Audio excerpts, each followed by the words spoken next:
Hello दोस्तों, welcome back to our YouTube channel. तो आज हम शुरू करते हैं अपनी क्लास।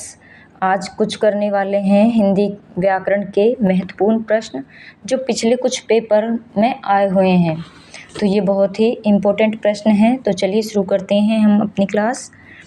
खूंटी शब्द का बहुवचन बताइए। खूंटी शब्द का हमें बहुवचन बताना है। हमारे पास ऑप्शन है खूंटियाँ, खुंटियाँ, खुंटियों या खूंटियाँ। तो इसका जो सही आंसर होगा वो होगा ऑप्शन नंबर ए, यानी कि खुंटियाँ। नेक्स्ट है हमारी अध्यापिका आज नहीं आएंगी। तो इस वाक्य का पुल्लिंग वाक्य कौन सा होगा? हमें बताना है जो ये वाक्य दिया हुआ है इसका पुल्लिंग वाक्य क्या होगा। तो हमारे पास ऑप्शन है हमारा अध्यापक आज नहीं आएगा, हमारी अध्यापक आज नहीं आएगी, हमारे अध्यापक आज नहीं आएगा, हमारे अध्यापक आज नहीं आएंगे।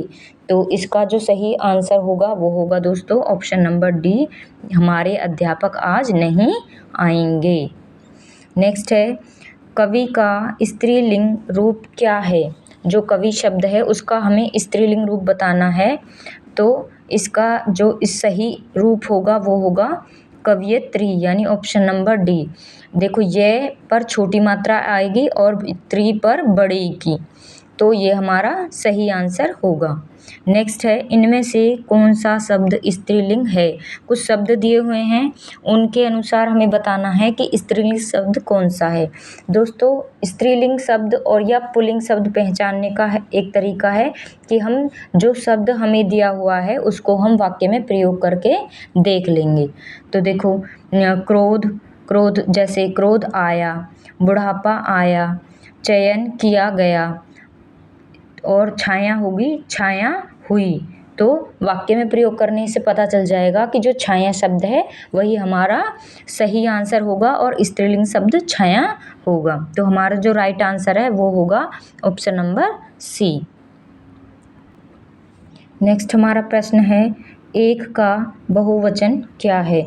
तो एक का जो बहुवचन होगा वो होगा, हमारे पास ऑप्शन है बहुत, अनेक, ज़्यादा, दो। तो इसमें से जो सही आंसर होगा वो होगा एक का बहुवचन अनेक। नेक्स्ट क्वेश्चन है पुस्तक का बहुवचन क्या होगा? तो पुस्तक का जो बहुवचन शब्द होगा हमें बताना है। ऑप्शन है हमारे पास पुस्तकें, पुस्तकों, पुस्तकें पूरा से है इसमें, और पुस्तकाएं। तो जो सही आंसर होगा वो होगा ऑप्शन नंबर ए, यानी कि पुस्तकें। नेक्स्ट है नौकर आज छुट्टी पर है। इस वाक्य का स्त्रीलिंग वाक्य बनाना है। तो हमारे पास जो ऑप्शन हैं वो हैं नौकरन आज छुट्टी पर है, नौकराइन आज छुट्टी पर है, नौकरानी आज छुट्टी पर है, नौकरानी आज छुट्टी पर है। तो हमारा जो सही आंसर होगा वो होगा दोस्तों ऑप्शन नंबर सी, यानी नौकरानी आज छुट्टी पर है। नेक्स्ट है आंसू का बहुवचन रूप क्या है? तो आंसू का हमें बहुवचन रूप बताना है। ऑप्शन है हमारे पास आंसुएं, आंसू, आंसुएं, या पद ही बहुवचन है, अर्थात जो शब्द हमें दिया हुआ है वो खुद ही बहुवचन है। तो इसका जो राइट आंसर होगा वो होगा ऑप्शन नंबर डी, यानी जो पद है, यानी कि जो आंसू शब्द हमें दिया हुआ है वो ही बहुवचन शब्द होगा। क्योंकि कुछ शब्द ऐसे होते हैं जो खुद ही बहुवचन होते हैं, उसमें आते हैं जैसे प्राण या हस्ताक्षर, प्राण, हस्ताक्षर, ऐसे कुछ शब्द होते हैं जो बहुवचन होते हैं। आंसू, ये शब्द बहुवचन रूप में ही प्रयोग होते हैं। नेक्स्ट क्वेश्चन है चिड़िया का बहुवचन रूप क्या है? तो चिड़िया का जो बहुवचन रूप होगा, ऑप्शन है हमारे पास चिड़िया, चिड़ियों, चिड़ियाँ या चिड़िया। तो जो चिड़िया का बहुवचन रूप होगा वो होगा ऑप्शन नंबर ए, यानी चिड़िया, और चिड़िया पर जो चंद्र बिंदु आएगी यहाँ पर। नेक्स्ट हमारा प्रश्न है बालक का स्त्रीवाचक शब्द क्या होगा?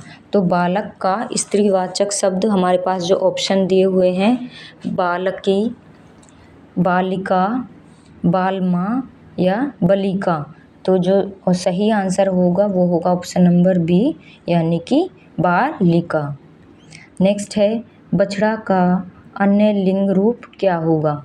तो बछड़ा का जो अन्य लिंग रूप होगा वो क्या होगा? ऑप्शन हम पढ़ेंगे, बछड़ी, बछिया, बछैया या बछड़िया। तो जो सही आंसर होगा वो होगा ऑप्शन नंबर बी, यानी बछिया।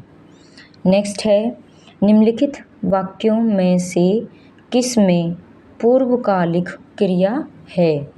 पूर्वकालिक क्रिया हमें बतानी है कि कौन से ऑप्शन में है।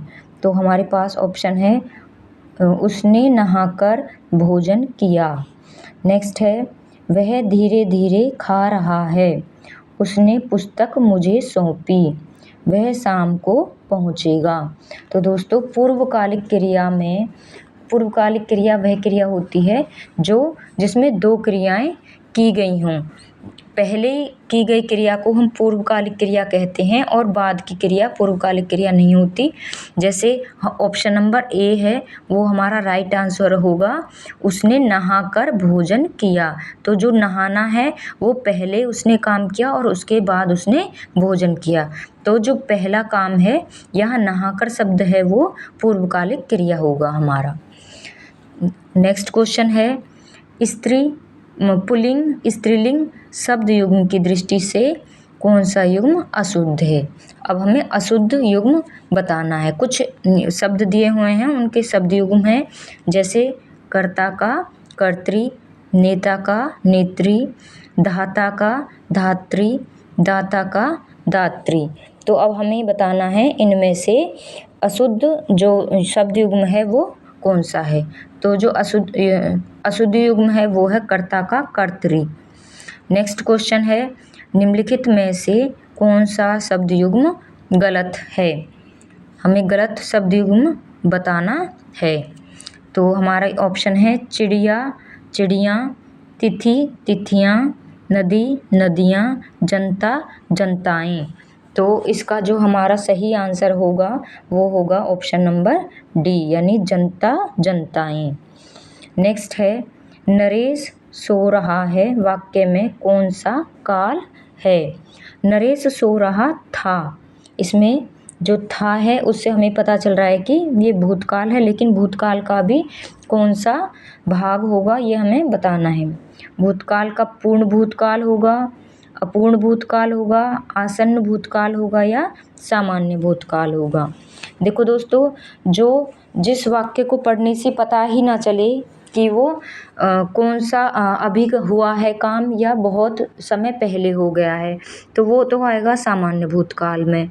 लेकिन जिस काम को पता चले कि वो काम हो चुका है वो आएगा पूर्ण भूतकाल में, और जिस काम को पता चले कि वो बिल्कुल अभी अभी ही ख़त्म हुआ है वो आएगा आसन्न भूतकाल में। और जो काम जब भी चल रहा था और अब भी चल रहा है तो ऐसा काम अपूर्ण भूतकाल में आएगा। और हमारा जो इस नरेश सो रहा है वाक्य है, इसका जो सही आंसर होगा वो होगा ऑप्शन नंबर बी, यानी नरेश सो रहा था। नरेश जब भी सो रहा था और पता नहीं है अब भी सो रहा है या नहीं सो रहा है, तो वो काम अब भी चल रहा है, तो ये अपूर्ण भूतकाल है। नेक्स्ट हमारा क्वेश्चन है, निम्नांकित में से कौन सा शब्द स्त्रीलिंग नहीं है? अब हमें ऐसा शब्द बताना है जो स्त्रीलिंग नहीं है। तो हमारे पास ऑप्शन है, संतान, सवारी, बुलबुल या भेड़िया। तो इनमें से हमें बताना है कि कौन सा शब्द स्त्रीलिंग नहीं है। तो जो भेड़िया शब्द है वो स्त्रीलिंग नहीं है, भेड़िया पुल्लिंग शब्द है। बेटा शब्द का स्त्रीलिंग बताइए। तो बेटा शब्द का जो स्त्रीलिंग होगा बहुत ही इजी है दोस्तों, बेटा का बेटी। नेक्स्ट है, चाकू शब्द का बहुवचन क्या होगा? तो चाकू शब्द का जो बहुवचन होगा, चाकू का चाकू ही रहता है, तो हमारा राइट आंसर होगा ऑप्शन नंबर ए। नेक्स्ट है, विद्वान शब्द का स्त्रीलिंग क्या होगा? तो विद्वान शब्द का जो स्त्रीलिंग होगा वो होगा दोस्तों ऑप्शन नंबर बी यानी कि विदुषी। विद्वान का विदुषी स्त्रीलिंग शब्द होगा। नेक्स्ट क्वेश्चन है वह अगले साल आएगा। इस वाक्य में कौन सा कारक है? हमें बताना है कि इस वाक्य में कौन सा कारक है। कर्म कारक है, अपादान कारक है, संबंध कारक है या अधिकरण कारक है। तो दोस्तों जो इस वाक्य में कारक होगा वो होगा अधिकरण कारक। नेक्स्ट क्वेश्चन है निम्नलिखित में से किस वाक्य में भविष्य काल है? मैं आपका आभारी हूँ, मैं अपनी प्रतीक्षा करूँगा, मैं आपकी प्रतीक्षा करूँगा, मैंने एक पेड़ काट लिया है या मैं पुस्तक पढ़ने वाला था। तो इसमें जो सही आंसर होगा वो होगा मैं आपकी प्रतीक्षा करूँगा। यह वाक्य भविष्यकाल का वाक्य है। तो दोस्तों ये तो थी आज की क्लास। क्वेश्चन अच्छे लगे हों, वीडियो पसंद आई हो तो चैनल को सब्सक्राइब कीजिए, वीडियो को लाइक कीजिए और कमेंट भी कीजिए। थैंक यू दोस्तों।